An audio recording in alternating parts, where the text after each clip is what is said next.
Episode 64। कश्ती पर कदम रखते ही मेरी छठी हिस्स ने धीमे सुरों में बजना शुरू कर दिया था, लेकिन मैंने ज्यादा तवज्जो नहीं दी थी। शायद ज़हनी तौर पर मैं पुरसुकून हो गया था या खतरों पर तवज्जो देना छोड़ दी थी। बहरहाल सयाफाम का कत्ल मेरे लिए हद दर्जे गैर मुतवक्को था। 2 अदद पिस्तौलों के सामने मज़ाहमत का सवाल ही पैदा नहीं होता था। मैंने हाथ ऊपर कर लिए। नीली जीन्स वाला अक़ब से मेरी तलाशी लेने लगा। मेरे पास कुछ था ही नहीं जो बरामद होता। कैनीमैन ने अपने आदमियों पर भरोसा करते हुए मुझे कोई हथियार भी नहीं दिया था। मलाटो मर्फी गद्दार साबित हुआ था। तुम बोगाट के कुत्ते हो, मैंने उसे इश्तियाल दिलाया, मगर वो सर्द मिजाज साबित हुआ। उसने पीछे हटते हुए मुझे कैबिन में आने का इशारा किया। सयाफाम की लाश तिरछी दीवारों के कोने से टिकी हुई थी। उसकी पेशानी से खून की पतली सी लकीर निकलकर आंखों तक आई थी। फौरी मौत वाक़ होने से खून ज्यादा तादाद में नहीं बहा था। अंदर एक और शख्स था। उसने नीली डांगरी पहन रखी थी और सर पर उल्टी पी कैप थी। नीली जीन्स वाले की तरह वो भी सफेद फार्म था, मगर मलाटो उनका बॉस था। उसने उल्टी पी कैप वाले को हुक्म दिया, बोट बाहर निकालो। मैं बदस्तूर हाथ उठाए खड़ा था। नीली जीन्स वाले ने अक़ब से पिस्तौल की नाल मेरी कमर से लगा रखी थी। मलाटो ने मुझे खबरदार करना जरूरी समझा। कोई हरकत मत करना। सुना तुम्हें हीरो बनने का हद से ज्यादा शौक है। ये पिस्तौल चलाने में जरा ताखीर नहीं करेगा और तुम्हें पता भी नहीं चलेगा कि तुम कब मर गए। मुझे हीरो बनने का कोई शौक नहीं है। तुमने बिल्कुल गलत सुना है। अफवाहों पर कान नहीं धरने चाहिए। बाय द वे, मैं पूछ सकता हूँ कि मेरा क्या हशर किया जाएगा? अगर हशर करना होता तो इसकी जगह तुम अभी पड़े होते। मलाटो ने सयाफाम की तरफ इशारा किया। अलबत्ता तुमने खुद मरने का फैसला कर लिया तो हम कुछ नहीं कर सकेंगे, सिवाय इसके कि तुम्हारी ख्वाहिश पूरी कर दें। फिक्र मत करो, मेरे मजहब में खुदकुशी वैसे भी हराम है। उन्होंने मुझे कैबिन में एक तरफ बिठा दिया। नीली जीन्स वाला मेरी निगरानी कर रहा था और मलाटो कैबिन से बाहर देख रहा था। उल्टी पीकैप वाले ने इंजन स्टार्ट करके कश्ती हार्बर से निकाल ली। मलाटो ने नन्हा सा पिस्तौल उठा रखा था, जिसके फायर की आवाज मामूली पटाखे से ज्यादा नहीं थी, इसलिए इर्द गिर्द किसी ने नोटिस नहीं लिया, बल्कि मुझे वहां उन लोगों के सिवा कोई आदमी भी नजर नहीं आया था। कश्ती जरा देर बाद खुले समंदर में थी और ऊंची नीची लहरों पर उछल रही थी। समंदर में तमोश था। मैं उस तमोश से फायदा उठाने के बारे में सोच रहा था कि मर्फी ने मुझे फर्श पर औंधे मुंह लेटकर हाथ गर्दन पर रखने का हुक्म दिया। वो बेहद चालाक आदमी था। मुझे मजबूरन उसके हुक्म की तामील करना पड़ी। और कोई हुक्म? मैंने ज़हीरे लहजे में पूछा। कोई नहीं। उसकी आवाज आई। नीली जीन्स वाला बोला, इसका करना क्या है? गालिबन उसका इशारा लाश की तरफ था। अभी देखते हैं। मर्फी ने लापरवाही से कहा। आजकल अचानक चेकिंग हो रही है। पीकैप वाला दबी जुबान में बोला। उस पर मर्फी ने लाश के बारे में एक नाजेबा मशवरा दिया। नीली जीन्स वाला हंस पड़ा। स्पीड बोट की साख्त और इंजन की आवाज से मैंने अंदाजा लगाया कि ये ज्यादा दूर जाने के लिए नहीं बनाई गई है, खासतौर से खुले समंदर में सफर के लिए नामौजू थी। अब ये लोग कहाँ ले जाते इसका अंदाजा नहीं था। स्पीड बोट एक मुस्तकिल रफ्तार से चल रही थी, यानी हम खुले समंदर में ऐसी जगह थे जहाँ पानी गहरा था और चट्टानों से बचने के लिए बोट को ज्यादा हरकत नहीं देनी पड़ रही थी। अचानक मर्फी ने नीली जीन्स वाले को हुक्म दिया, इसके कपड़े उतार दो। इससे क्यों न उतरवाएं? नीली जीन्स वाले ने बचने के लिए शायद मेरी तरफ इशारा किया। ओके, इससे उतरवाओ, लेकिन कोई गड़बड़ हुई तो तुम्हारी लाश पर से कपड़े मुझे खुद उतारने पड़ेंगे, क्या समझे? Okay boss. नीली जीन्स वाले ने मुझे ठोकर मारी। उठ जा नवाब की औलाद, इस लाश के कपड़े उतार दो। मैं फुर्ती से उठा कि यह सुनहरी मौका था। सयाफाम के पास किसी न किसी हथियार की मौजूदगी लाजमी थी, लेकिन मर्फी गोया शैतान का जहन रखता था। उसने मेरे अज़ाइम भांप लिए। उसने रुकने के लिए कहा, इतनी जल्दी क्या है? और नीली जीन्स वाले को एक शानदार गाली दी, इसकी तलाशी तेरा बाप लेगा। नीली जीन्स वाले ने बुरा माने बगैर सयाफाम की तलाशी ली। जल्द उसने एक अदद से रिवॉल्वर और एक बंद हो जाने वाला चाकू निकाल लिया। उस पर मर्फी ने उसके खानदानी तारीख के बारे में मजीद इंकशाफात किए। अब ये रिवॉल्वर निकालकर तुम्हारे और मेरे सर में सुराख कर देता।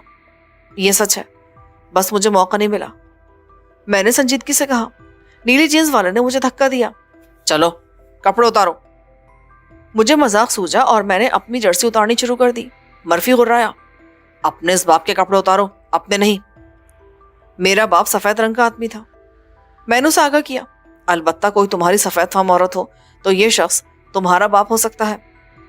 नीली जीन्स वाले ने कहकहा मारा और मैंने गोता, वरना गोली मेरे सर में लगती। मर्फी ने मुश्तैल होकर फायर कर दिया। ओके ओके, ये तुम्हारा बाप नहीं है। मैंने जल्दी से हाथ बुलंद कर दिए। बक बक करने के बजाय कपड़े उतारो उसके। मर्फी धाड़ कर बोला। मैंने सयाफाम का लिबास उतारा जिसे नीली जीन्स वाले ने अपने कब्जे में ले लिया। लाश पर अब सिर्फ एक अंडरवेयर था। इसे भी उतार दो। सॉरी, ये काम मैं नहीं कर सकता। तुम चाहो तो इस बात पर मुझे गोली मार सकते हो। मर्फी कुछ देर तक दांत पीसता रहा। नीली जींस वाले ने जल्दी से कहा, इसमें हर्ज क्या है? अंडरवेयर से कौन शनाख्त कर सकेगा? मेरे जिस्म में सर्द सी लहर दौड़ गई। मैंने बौखला कर कहा, क्या करने जा रहे हो तुम ये? देख लोगे अभी। लाश उठाकर इस दरवाजे से आओ। मर्फी ने अकबी हिस्से की तरफ इशारा किया और खुद उल्टे कदमों चलता बाहर निकल गया। उस जगह कश्ती का अकबी अरशा था जो छत से कवर था। सिर्फ पिछला हिस्सा खुला था। मैंने लाश उठाई। उल्टी पी कैप वाले ने कश्ती की रफ्तार कम कर दी थी। शायद हम किसी खलीज में थे, क्योंकि दाएं बाएं धुंधली सब्ज रंग की जमीन नजर आ रही थी और पानी भी पुरसुकून था। आसपास कोई कश्ती नहीं थी, अलबत्ता दूर खुले समंदर में चंद बहरी जहाजों के मामूली से हेवले महसूस किए जा सकते थे। मर्फी ने झुककर समंदर में देखा। हाँ ठीक है, इस जगह हमारे दोस्तों का मस्कन है। नीली जींस वाले ने कोने में रखे ड्रम का ढक्कन खोला और उसमें से डोंगा भरकर मछलियों के टुकड़े और ताज़ा खून निकालकर समंदर में डालने लगा। तीसरे डोंगे पर मर्फी ने उसे रोक दिया। बस बस, काफी है, वो आने वाली होंगी। मैं समझ रहा था वो इस तरह शार्क मछलियों को दावत दे रहे थे। खूंखार शार्क आमतौर से अतले पानी में रहना पसंद करती हैं, क्योंकि यहाँ उनके लिए शिकार वाफिर मिकदार में दस्तयाब होता है। मैंने मर्फी की तरफ देखा। ये दरिंदगी है। चलो, दरिंदगी सही। वो मुस्कुरा दिया। मैंने लाश नीचे रख दी। मर्फी फौरन चौकन्ना हो गया। उसने पिस्तौल मेरी तरफ कर दिया। उसी लम्हे पानी में हलचल सी हुई।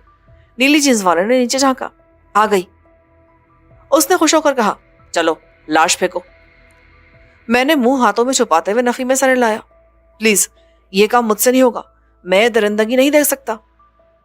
मर्फी ने जीन्स वाले की तरफ देखा। उसने बखुशी से अफाम की लाश उठाई और पानी में फेंक दी। उसकी बाँचें खुल गई थी, जैसे उसका पसंदीदा काम हो। जैसे ही लाश पानी में गिरी, जमा होने वाली शार्क मछलियों में हलचल हुई। उन्हें झपटने और लाश के हिस्से बखरे होने की आवाज आई। एक लम्हे के लिए मर्फी की नजर उस तरफ गई। मैं इस मौके का मुंतजिर था। मैंने एकदम फर्श पर स्लिप होते हुए लात चलाई। मर्फी ने फायर कर दिया, लेकिन गोली एक बार फिर मेरे ऊपर से गुजर गई। मेरी लात उसके घुटने पर लगी। वो लड़खड़ाया और तवाजुन संभालने की कोशिश करने लगा। उसकी आवाज़ सुनकर जीन्स वाला चौंका था कि अकब से मेरी दूसरी लात उसकी कमर पर लगी और वो खौफजदा चीख के साथ समंदर में जा गिरा। मर्फी किनारे पर था। उसने किसी कदर तवाजुन कायम करते हुए पिस्तौल का रुख मेरी तरफ किया था। इस बार लात मारने की गुंजाइश नहीं थी। मैंने फर्श से जस्त लगाई और पूरी ताकत से उससे जा टकराया। आखिरी लम्हे में मेरे हाथ ने रेलिंग थामने की कोशिश की, लेकिन रफ्तार इतनी तेज थी कि रेलिंग पर हाथ जम नहीं सका और मैं मर्फी समेत खून आलूद समंदर में जा गिरा। गिरने से पहले बदबख्त मर्फी ने इतने जोर से चीख मारी कि मेरे कान के पर्दे हिलकर रह गए। उस खून समंदर में कुछ खून तो वो था जो शार्क को बुलावे के लिए डोंगे भरकर डाला गया था। कुछ अनजहानी से अफाम के जिस्म के हिस्से बखरे में से निकला था, लेकिन ज्यादातर खून जिंदा नीली जीन्स वाले के हाथ पैरों से फूट रहा था, जिन्हें शार्क मछलियां काट कर ले गई थीं। वो बुरी तरह तड़प रहा था। मैंने गिरते हुए हवास बहाल रखे और फौरी तौर पर कश्ती की चादर से लगकर साकित हो गया। शार्क को सबसे ज्यादा पानी में हलचल मुश्तैल और मुतवज्जो करती है, और मर्फी यही करा था। अगले लम्हे मैंने 2 सफेद शार्कों को उस पर झपटते देखा। बदहवासी के बावजूद मर्फी ने बहादुरी का मुजाहरा किया। उसने एक शार्क के मुंह में गोली मारी, लेकिन इससे पहले कि वो दोबारा गोली चलाता, दूसरी शार्क ने उसका पिस्तौल वाला हाथ कलाई से दबोच लिया और यूं उसके जिस्म से अलग कर दिया जैसे उसके मुंह में तेज धार आ रही हो। मर्फी ने चीख मारी और उसके बाजू के कटे हुए हिस्से से खून उबलकर समंदर को मजीद रंगीन करने लगा। नीली जीन्स वाला साकित था, क्योंकि उसका सर भी गायब था और छोटी शार्कें उसके धड़ से गोश्त उतार कर ले जाने के लिए पली पड़ रही थीं। एक हाथ से महरूम होकर मर्फी ने वापस कश्ती में जाने के लिए सीढ़ी थामी। स्टील की यह सीढ़ी पानी के अंदर तक चली गई थी, मगर मर्फी के लिए ऊपर जाना मुहाल था। दूसरा हाथ कोहनी के पास से गायब था। वो सीढ़ियों को कैसे पकड़ता?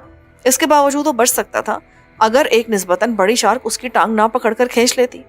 मर्फी दोबारा पानी में जा गिरा और शार्क उसे घसीट कर ज़ेर-ए-आब ले गई। खुशकिस्मती से अब तक किसी शार्क ने मेरी मौजूदगी महसूस नहीं की थी। मैं बिल्कुल साकित और कश्ती की दीवार से चिपका था। ऊपर से उल्टी पीकेएफ वाले के चीखने की आवाज आ रही थी। उसी लम्हे मैंने एक सफेद शार्क को अपने बिल्कुल सामने देखा। वो खून आलूद पानी से उभरी थी। उसकी आंखें की तरफ उभरी हुई सुरमई आंखें मुझ पर मरकूज थी। अगर मैंने किसी आंख में सही मानों में सर्दमोहरी और सफाकी देखी थी तो वो शार्क की आंख थी। वो इतने खौफनाक और कसायाना अंदाज में अपने शिकार का जायजा लेती है कि उसका आधा दम वैसे ही निकल जाता है। शार्क के जारहाना तेवर देखकर मैं मजीद साकित होते होते कश्ती से बिल्कुल चिपक गया। शार्क का जबड़ा उसके मुंह से नीचे होता है और यही उसकी मुनफरिद निशानी है। کیونکہ دنیا میں 6 انچ کی شکاری شارک سے لے کر تقریباً 100 فٹ لمبی ویل شارک تک کوئی 250 اقسام کی شارکس مچھلیاں پائی جاتی ہیں۔ بعض تو ایسی ہوتی کہ انہیں سرے سے مچھلی تسلیم کیا ہی نہیں جا سکتا، لیکن اپنے منہ کی منفرد ساخت کی بنا پر شارک پہچانی جاتی ہے۔ ان میں سے چند ایک ہی آدم خوری کرتی ہیں، جن میں سفید شارک، سرمئی شارک اور گھوڑے نما منہ والی شارک شامل ہے۔ بہرحال ذکر ہو رہا ہے اس کے منہ کا۔ اگر کوئی شکار کسی چٹان یا ہموار چیز سے لگ جائے تو شارک کو اپنے منہ کی وجہ سے اس پر حملہ کرنے میں دشواری ہوتی ہے، اس لیے شارک پہلے ٹکر مار کر اسے جدا کرنے اور کھلے پانی میں لانے کی کوشش کرتی ہے۔ اس شارک نے بھی حملے کا فیصلہ کرتے ہی مجھے ٹکر مارنے کی کوشش کی، لیکن میں تیار تھا۔ اس کے ابھرے ہوئے ناک نما حصے پر ہاتھ جماتے ہوئے میں نے خود کو سیڑھیوں کی طرف سرکا لیا اور اس کی ٹکر سے بچ گیا۔ شارک نے منہ مارنے کی کوشش کی، مگر میں کشتی کے ساتھ چپکا تھا۔ وہ جائزہ لینے کے لیے پیچھے ہٹی۔ میں سیڑھی سے قریب تھا، لیکن مسئلہ یہ تھا کہ اگر میں ہلتا اور کشتی سے الگ ہوتا تو شارک لمحے میں مجھے لے کر اچک جاتی۔ میں بچا اس وجہ سے تھا کہ اب تک ہوش مندی سے کام لے کر کشتی سے چمٹا ہوا تھا۔ شارک نئے جائزے اور حملے کا لاہ عمل طے کرنے لگی۔ مجھے شبہ ہوا کہ اس بار ترچھی ہو کر وہ مجھ سے پکڑنے کی کوشش کرے گی، اور ایسا ہی ہوا۔ وہ ذرا دور ہٹی اور اس نے جسم ترچھا کرتے ہوئے میری طرف غوطہ لگایا۔ میں اس سے بچنے کے لیے تیاری کر رہا تھا کہ پاس سے خوفناک دھماکہ سنائی دیا اور شارک کے سر میں سوراخ ہو گیا۔ اس نے تڑپ کر غوطہ لگایا اور پانی میں غائب ہو گئی۔ موقع غنیمت جان کر میں نے تیزی سے سیڑھی کے اوپری حصے پر قدم جمائے اور جسم کو جھلاتے ہوئے الٹی قلابازی کھا کر کشتی کے عقبی حصے میں جا گرا۔ میرے دونوں پاؤں الٹی پی کیپ والے کے سینے پر لگے تھے۔ وہ الٹ کر کیبن میں جا گرا اور اس کے ہاتھ میں موجود شارٹ گن وہیں گر گئی۔ میں نے آگے بڑھ کر شارٹ گن اٹھا لی۔ شاید میں اسے مار بھی دیتا، لیکن اس نے چند لمحے پہلے غیر ارادی طور پر میری جان بچائی تھی۔ اس نے فوراً یہ غلط فہمی دور کر دی۔ وہ فرش پر گرا زہریلی نظروں سے مجھے دیکھ رہا تھا۔ کاش کہ میں ذرا جرأت سے کام لے کر عین تمہارے سر پہ فائر کرتا۔ تم نے مجھ پہ فائر کیا تھا؟ میں دنگ رہ گیا۔ اس نے سر ہلایا اور رونے کے انداز میں ہنسا۔ میری حماقت دیکھو، شارک تمہارا کام تمام کرنے آ رہی تھی، میں نے جذباتی ہو کر تم پر فائر کر دیا اور وہ مر گئی۔ مجھے غصہ آیا تھا اور یہ خیال بھی زیر غور آیا کہ اس کو بھی سمندر میں پھینک دوں، جہاں مچھلیاں اب تک 3 لاشوں کے لیے آپس میں چھینا جھپٹی کر رہی تھیں۔ ذرا سی دیر میں نہ جانے کہاں کہاں سے شارک مچھلیاں ضیافت اڑانے کے لیے جمع ہو گئی تھی۔ الٹی پی کیپ والے نے اٹھنا چاہا تو میں نے اس کے سینے پر پاؤں رکھ دیا۔ اتنی جلدی کی ضرورت نہیں ہے دوست، پہلے میرے کچھ سوالوں کے جواب دو۔ میں تمہیں کچھ نہیں بتاؤں گا۔ بتانا پڑے گا، ورنہ پہلے تمہاری ہڈیاں توڑوں گا اور پھر پانی میں پھینک دوں گا۔ وہاں بے شمار شارکس اب تک بھوکی ہیں۔ اس کی آنکھوں میں خوف کی جھلکیاں نظر آئیں، لیکن اس نے زبان سے کچھ نہ کہا۔ مرفی کس کے لیے کام کر رہا تھا؟ اس نے مجھے اغوا کرنے کی کوشش کیوں کی؟ وہ چپ رہا۔ میں نے اسے یکدم گریبان سے پکڑ کر اٹھایا اور کھینچ کر کشتی کے عقبی حصے تک لایا۔ ریلنگ سے اس کا جسم نیچے کرتے ہوئے اسے سرخ سمندر دکھایا۔ یہ دیکھ رہے ہو، ابھی شارکس نے 3 انسانوں کی تکہ بوٹی کی ہے۔ وہ ٹکڑوں میں بٹ کر ان کے پیٹ میں جا چکے ہیں، اور اب تم چاہتے ہو کہ تم بھی ٹکڑوں میں بٹ کر شارکوں کا پیٹ بھرو، تو میں بھی تمہاری خواہش پوری کیے دیتا ہوں۔ الٹی پی کیپ والا دبلا اور چھوٹی قامت کا نوجوان تھا۔ میں نے بآسانی اس کا بیلٹ تھام کر اسے اوندھا پانی کی طرف لٹکا دیا۔ اس کا مچلنا قطعی کام نہیں آیا۔ وہ بلند آواز سے گالیاں دینے لگا، اور جب میں نے اس کی بیلٹ پر گرفت ذرا ڈھیلی کی تو رحم کی اپیلوں پر اتر آیا۔ انسان کے بچے بن کر مان جاؤ۔ میں نہیں بتا سکتا، وہ مجھے مار دیں گے، وہ روتی آواز میں کر رہا۔ میں نے اچانک جھکتے ہوئے اسے اتنا نیچے کیا کہ اس کا سر پانی میں چلا گیا، اور چند لمحے وہیں روک کر اسے واپس اوپر کھینچ لیا۔ وہ بعد میں ماریں گے، ابھی تو میں مار دوں گا۔ بتاؤ، مرفی کس کے لیے کام کر رہا تھا؟ اس تجربے نے اس کے ہوش و حواس درست کر دیے، اور غالباً اسے یقین آ گیا تھا کہ میں سنجیدہ ہوں۔ اس نے فر بولنا شروع کر دیا۔ مجھے نہیں معلوم کہ مرفی کس کے لیے کام کرتا ہے۔ وہ کینی مین کے ساتھ ہے، لیکن اس سے چھپ کر ایک اور شخص سے ملتا تھا، شاید وہ اس کے لیے کام کر رہا تھا۔ کون تھا وہ شخص؟ میں نہیں جانتا۔ جب مرفی اس سے ملنے کے لیے جاتا تو مجھے بھی لے جاتا تھا۔ کیا تم کینی مین کے آدمی ہو؟ نہیں، مجھے مرفی نے ملازم رکھا تھا۔ پلیز مجھے اوپر کرو، ورنہ میں مر جاؤں گا۔ اتنی آسانی سے نہیں مرو گے، میرے سوالوں کے جواب دیتے رہو۔ مجھے کہاں لے جایا جاتا؟ یہ بات مرفی کو معلوم تھی۔ میں نے اسے پھر ہوتا دیا، اور اس بار بھی اس کا سر چند سیکنڈ تک پانی میں رکھا۔ وہ تڑپتا مچلتا رہا اور ہاتھوں کی مدد سے خود کو پانی سے اوپر اٹھانے کی کوشش کرتا رہا۔ ایک شارک کو جھپٹتے دیکھ کر میں نے اسے فوراً اوپر کھینچ لیا۔ پانی سے باہر آتے ہوئے اس نے شارک کے خوفناک جبڑوں کا دیدار کر لیا تھا، اور اس کی حالت بری تھی۔ یکدم وہ ہذیانی انداز میں چلانے لگا۔ اس کے منہ سے بیک وقت گالیاں اور رحم کی اپیلیں برآمد ہو رہی تھیں۔ میں نے 2-3 بار اپنا سوال دہرایا، لیکن وہ جیسے حواس گنوا بیٹھا تھا۔ मजबूरन उसे ऊपर खींचकर मैंने फर्श पर धक्का दिया। वो वहीं गिरा, लरसता कांपता रहा। मैंने खून के ड्रम के पास रखी डोरी के लच्छे से उसके हाथ पैर बांधे और फिर रस्सी रेलिंग के साथ बांध दी। मैं कश्ती का मुआयना करना चाहता था। कश्ती चलाने के लिए मुझे उसकी जरूरत नहीं थी। कैबिन के अंदर एक तरफ नीचे जाने का रास्ता था, लेकिन ये छुपा हुआ था। एक तख्ता हटाने पर नीचे जाने वाली सीढ़ियां बरामद हुई। कश्ती का अगला हिस्सा देखकर मैं समझ गया कि उसका अंदरूनी हिस्सा भी इस्तेमाल होता होगा, वरना आम स्पीड बोट्स का अगला हिस्सा ना तो इतना चौड़ा होता है और ना ही गहरा। नीचे जाने से पहले मैंने वापस आकर पीकैप वाले की तलाशी ली। उसके पास ऐसी कोई शय ना थी जिसकी मदद से वो खुद को आजाद करवा सकता। मैं मुतमईन होकर नीचे उतर गया। नीचे कदम रखते मुझे लगा जैसे मैं किसी मस्बा खाने में आ गया हूँ। वहां ऐसी बू फैली थी जैसे मस्बा खाने में होती है। मैंने रोशनी के लिए इधर उधर देखा। टटोलने पर जो हौलनाक मंजर सामने आया उसने मुझ जैसे शख्स को भी लर्जा के रख दिया। हालांकि अभी चंद मिनट पहले मैंने 3 अफराद को शार्कों का शिकार होते देखा था, मगर वो जानवर थे। उनकी सरिश थी ये थी कि अपने शिकार पर दरिंदगी से झपटे, लेकिन एक इंसान दूसरे इंसान के साथ इतना बेईमाना सलूक कर सकता है, इसका तसव्वुर ही मुश्किल से आता है। लॉन्च का ये खुफिया हिस्सा शायद गोदाम के तौर पर इस्तेमाल होता था। वहां पेटियां रखी थी, एक तरफ शराब के ड्रम थे और साथ ही बोतलों के क्रेट भी। लर्जा खेज मंजर उन 2 इंसानी लाशों का था जिन्हें टुकड़े टुकड़े करके प्लेटों पर सजाया गया था। उनके सर, हाथ और पैर जिस्म से अलग कर दिए गए थे और उन्हें सजाने के अंदाज में मुख्तलिफ जगहों पर रखा गया था। उनके धड़ गोश्त टांगने वाले फौलादी हुकों की मदद से छत से टंगे थे। उनमें से एक सियाफाम था और एक शायद एशियाई नस्ल का था। दोनों शायद चंद घंटे पहले तक जिंदा इंसान थे। उनके जिस्मों से निकलने वाला खून फर्श पर फैला हुआ था और बास जगहों पर तो खून के तालाब बन गए थे। मैं कितनी देर तक गुमसुम खड़ा उन्हें देखता रहा। शायद वो दोनों उस बोट के वही 2 अफराद थे जिनकी जगह नीली जीन्स वाले और उल्टी पीकैप वाले ने ली थी। उन दोनों के साथ ये सलूक शायद उन दोनों ने ही किया था। मैं इश्तियाल के आलम में ऊपर आया। उल्टी पीकैप वाला मुझे दीवानावर आते देखकर खौफजदा हो गया। उसने जान लिया था कि मैंने क्या देखा है। मैंने उसे गर्दन से पकड़कर उठाया ही था कि वो चिल्लाने लगा, मैं बेकसूर हूँ, मैंने कुछ नहीं किया। बेकसूर? तुम लोगों ने दरिंदों को भी मात दे दी है। बोलो, उनके साथ ये सलूक किसने किया? मर्फी और वॉल्टर ने। बको मत, मर्फी काफी देर से मेरे साथ था। वो उस बोट से गया था, वो लरसते हुए बोला। जाने से पहले उसने और वॉल्टर ने इन दोनों का हशर किया था। मैंने उन्हें रोका भी, लेकिन उन पर खून सवार था। उसकी बात ने मुझे रुक जाने पर मजबूर कर दिया। इसलिए नहीं कि मुझे उसकी बात का यकीन आ गया था, बल्कि इसलिए कि मुझे याद आया कि अभी इससे बहुत कुछ पूछना है। अलबत्ता उसे डराने में कोई हर्ज नहीं था।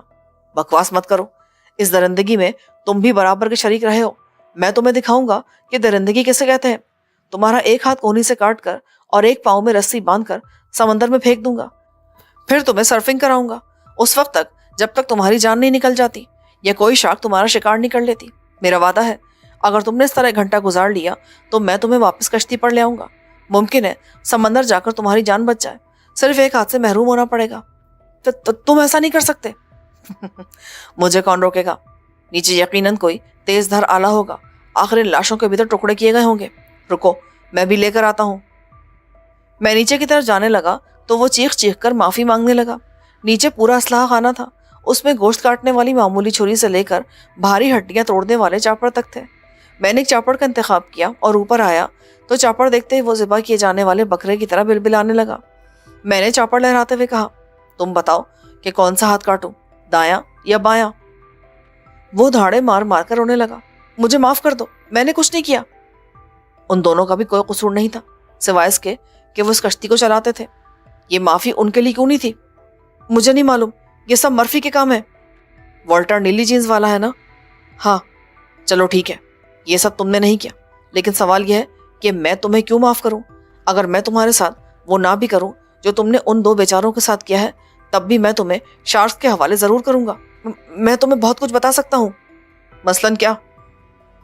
मैंने लापरवाही से कहा और पानी में देखा, जहां अब भी चंद शार्क मछलियां मंडला रही थीं, मुतवक्को शिकार की तलाश में। मैं उस शख्स के बारे में जानता हूं जो मर्फी से मिला करता था। उसका नाम लेजर है। असल नाम तो कुछ और है, लेकिन लेजर के नाम से मशहूर है। एक जमाने में सफेद फार्म इंतहा पसंदों का लीडर था। आजकल कर्नल बोगार्ट के लिए काम कर रहा है। कर्नल बोगार्ट? लगता है तुम बहुत कुछ जानते हो। यकीन करो, इस सारे मामले में मेरा किरदार बस इतना है कि मर्फी के हुक्म की तामील करता हूँ। मैं खुद किसी जुर्म में मुलविस नहीं हूँ। कानून ये बात नहीं मानेगा। अगर मैं तुम्हें लाशों समेत पुलिस के हवाले कर दूं तो तुम सोच सकते हो कि तुम्हारा असर क्या होगा। Oh no please. वो लरज उठा। तुम्हारी बेहतरी इसी में है कि मेरे हर हुक्म की तामील आंख बंद करके करते रहो। मैं मानूंगा। सबसे पहले इस लॉन्च को किसी ऐसे साहिल की तरफ ले चलो जहां ज्यादा भीड़ ना हो और हम वहां से कन्वेंस हासिल कर सकें। मैं ले चलूंगा, लेकिन पहले मुझे खोलो तो। मैंने उसकी रस्सी खोली और शॉटगन संभाल ली। किसी शरारत का ख्याल न लाना दिन में। तुम देख चुके हो मैं खाली हाथ से शार्क का मुकाबला कर सकता हूँ, तो तुम कोई चीज नहीं हो। अगर कहीं और असलाह छुपा है तो मुझे बता दो। मैंने ढूंढ लिया ना तो तुम्हें सजा मिलेगी। अभी मैंने चापड़ ऊपर ही रखा है। उसने कुछ देर सोचा और कंट्रोल पैनल पर एक तरफ हाथ मारा तो एक खाना खुल गया। उसका हाथ अंदर जाने से पहले मैंने उसे पकड़कर पीछे खींच लिया। अंदर एक अदद पिस्टल था। उसे लेकर मैंने शॉटगन अनलोड करके तय खाने में डाल दी। पिस्तौल मुख्तसर था और आसानी से छुपाया जा सकता था।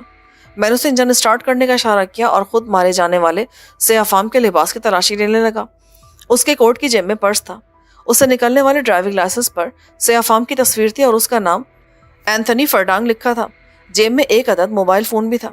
उसे मैंने फरामोश कर दिया था, हालांकि मेरे सामने बात हुई थी। मैंने मोबाइल फोन की मेमोरी चेक की। उसमें कैनीमैन का नंबर देखकर मैंने इत्मीनान का सांस लिया। अब मुझे उससे राब्ता करने के लिए तगोदो ना करनी पड़ती, लेकिन समंदर के उस हिस्से में मोबाइल सर्विस काम नहीं करी थी। मैंने उससे कहा, किसी ऐसे साहिल की तरफ चलो जहां मोबाइल काम कर सके। वो चौंका। क्या तुमने साहिल पर उतरने का इरादा तर्क कर दिया है?